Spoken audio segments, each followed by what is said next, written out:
That was awesome. You know, Tracy will tell you I'm intentional and I'm strategic. Derek's organization is going to be on the decision-making committee. I'm going to put you out there, Derek. You got to stay around.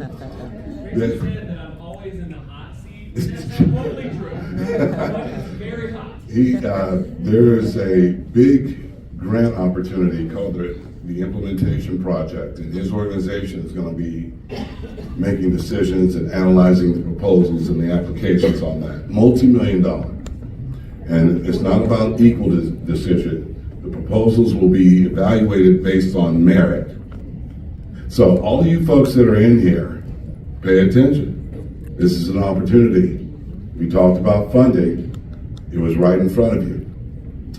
Next thing I'd like to, just real quick, all the members of the California Jobs First effort, I want you to stand up so you guys see who's in the room. Stand up. Be recognized. Come on.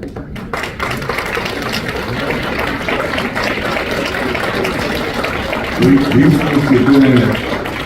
They've been in it with me we've been in it for 3 years. 3 years. And we're now getting to action. Huh, Jermaine? Jermaine's VP of Workforce Development and Strategic Initiatives for LAEDC. So a lot of folks, you know, Kelly here that I'm getting ready to introduce, you know, Sharon and Stella, and all the other folks, Hey Penn, and all the other folks in here, right? If I missed anyone, my apologies, I'm looking. But anyway, this is the time. So when this is over, we're going to move to the breakout sessions. You can't leave, because if you've had questions, all these panelists are going to stay around and they're going to get those questions answered. And we need to do it crisply, okay? Because we don't get Sacramento to come down very often. You guys have proven that there is no stereotype when it comes to LA. We collaborate, we work together. As my adult offspring say, we stand on business, okay? All right.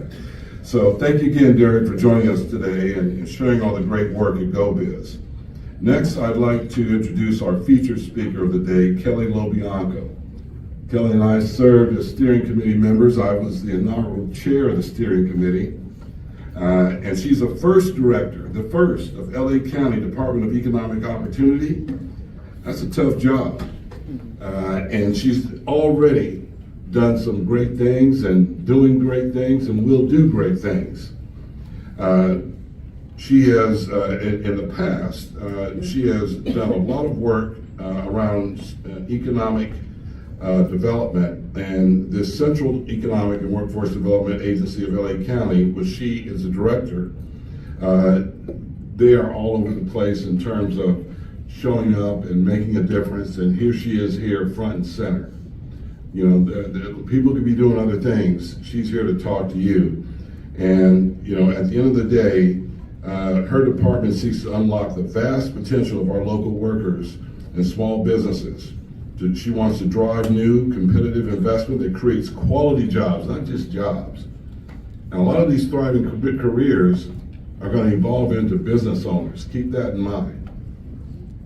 So she wants to make sure that we have competitive investment in career pathways and diverse talent pipelines that support economic security and mobility for all our residents, and collectively build an equitable economy poised for inclusive and sustainable growth.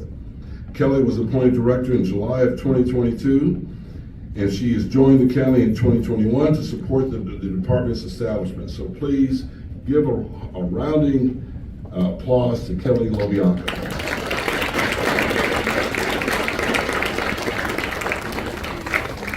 All right, thank you, Kevin. I appreciate it. Kevin has been doing an amazing job at BizFed Institute, but also we very much appreciate your work for California Jobs First.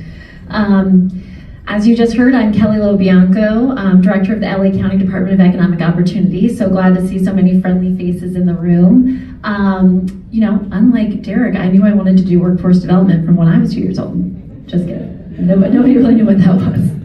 But I always did know I wanted to work for my community, and I knew I wanted to work in the public sector actually from pretty young. I was a failed candidate for many student government elections, but got very much into what it means to actually serve our communities. And so, as Kevin said, I've worked in different capacities in government at the local, state, and federal level, and couldn't be more overjoyed to be the first director of the LA County Department of Economic Opportunity, which launched just about 2.5 years ago. It's an interesting time, 2025. I'm glad to see you all here, weathering what has been a devastating past 6 weeks. And so really, really happy to see you all here. My heart is with you and your communities, because I know either you or those that you know closely are impacted. And that's going to be the case for a long time. And we're here for you. The department started in a different crisis. We launched as we were recovering from the COVID-19 pandemic. The Board of Supervisors who created us knew that they needed to build back, and they needed to build back better. And we didn't have a central economic development agency at that time within the county government. And so they took the leap. They centralized economic and workforce development under one roof into this brand new department. And we've been rolling ever since. So when it comes to workforce development, we always have known that job seekers, our workers, are one of our primary customers. We're here to serve workers. We're here to serve small businesses and major industries and our communities. And as Kevin said, to drive inclusive and sustainable growth in the region. That's our call to action by the Board of Supervisors. That's why I wake up every morning with my hardworking team of 200. Shout out to a teacher right here in the back. And we're here to really inspire a thriving community for everybody. And so in COVID, we're grateful for taking part in what was a $2 billion investment by the federal government at that time in the recovery of LA County. Our department was responsible for $161 or so million of that.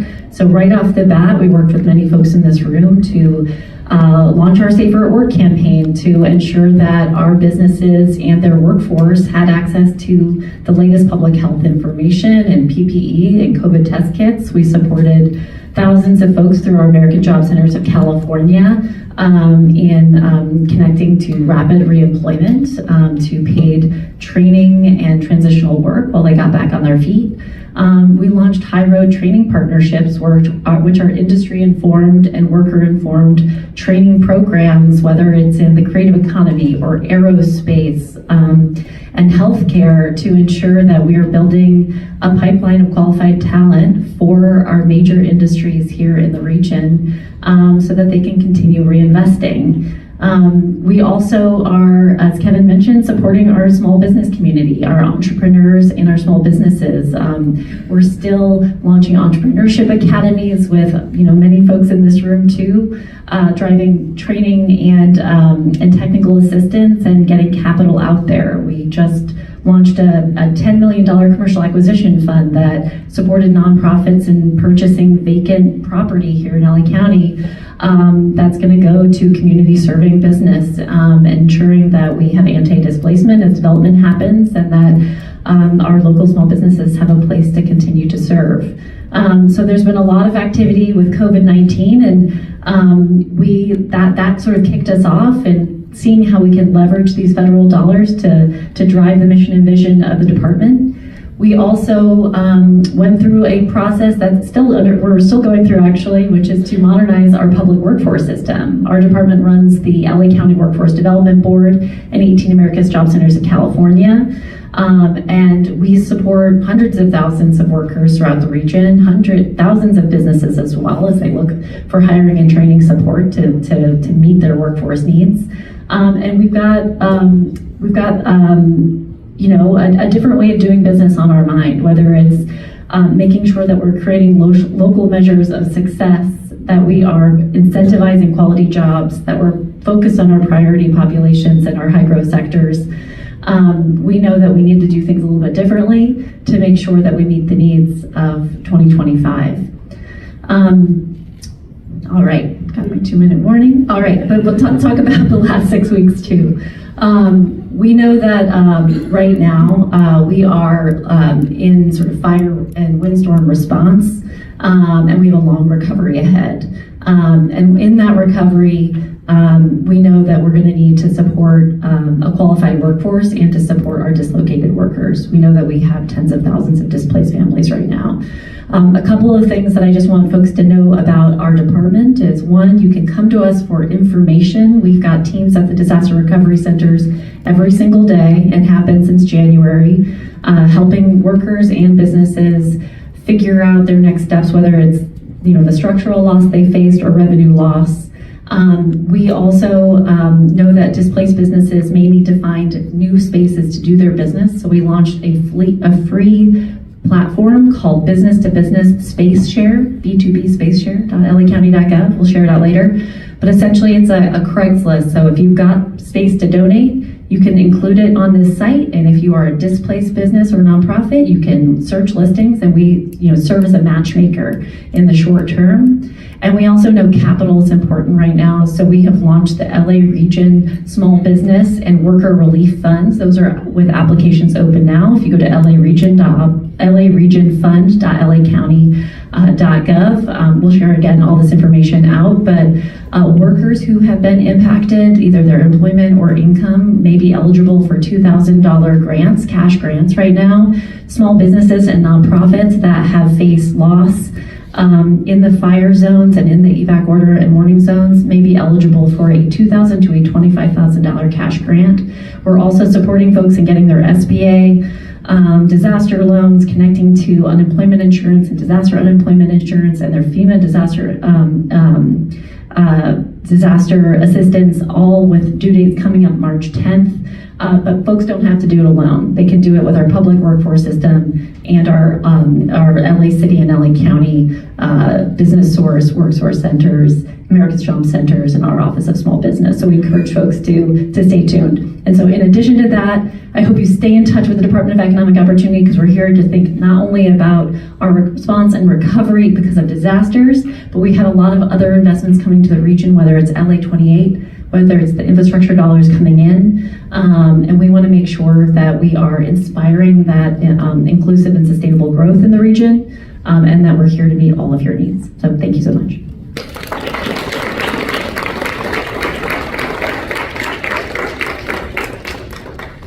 Thank you, Kelly, and thank you for giving her a great applause. Next, folks, before we go further, it's really important, again, that you engage in this next process.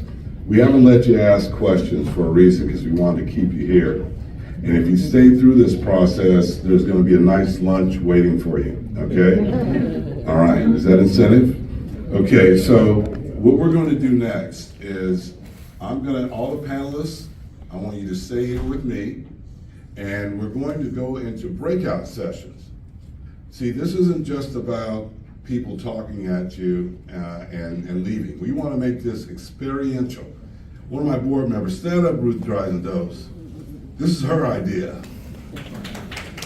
And she's the president and CEO of DDCC Communications, someone you might want to do business with. But I want to point out that we're going to have a business breakout session. Maria, stand up. All right. And Blaine is going to direct Maria. Community-based, Luis Portillo, stand up. Dr. Jennifer Zolette, the president of AV College, out where I live. By the way, she is the aerospace manufacturing educational queen of the AV. And you definitely want to talk to her, because she's going to talk about education. Also, workforce development, Shamika Dixon. Shamika. Financial, we're going to have Quentin Strode of VSEDC. He's the CEO and president. Quentin, stand up so people can see you. Yay. He's going to lead that breakout session. Expert in private funding, public funding. You got to get in there. There's money out there. All right. And Maria Garcia, California Community Foundation. to be clear, when I say you gotta stay, we just qualified for a $100,000 grant due to Maria, okay? You folks need to stick around and go to these breakout sessions. There's opportunity, okay? So we're gonna go ahead and break now, and then when you come back, we're gonna have one of our favorite managers at BizFed Institute and BizFed. Yes, and she's a little shy, but she's not shy for real. Alicia Rivers, stand up. When we come back, right before lunch, she's going to give you a quick presentation on our Advocacy Academy. And this is how it makes it easy for you to learn how, aside from what you've heard today, learn how to educate your employees and educate yourselves on workforce development and how it's being done. She won us $1 million grant last summer. That young lady right there. Okay? Do I have your attention? Do I have your attention? All right. So let's get to these breakout sessions. The facilitators are going to take notes. They're going to bring those notes back. We're going to include them in our key takeaways. And then when we have our next forum in October, we're going to measure our success qualitatively and quantitatively. We're going to get people hired. Okay? All right, so let's go ahead and break up. Let's be crisp. Let's move And if to you don't go to your breakout session, you won't get lunch. So.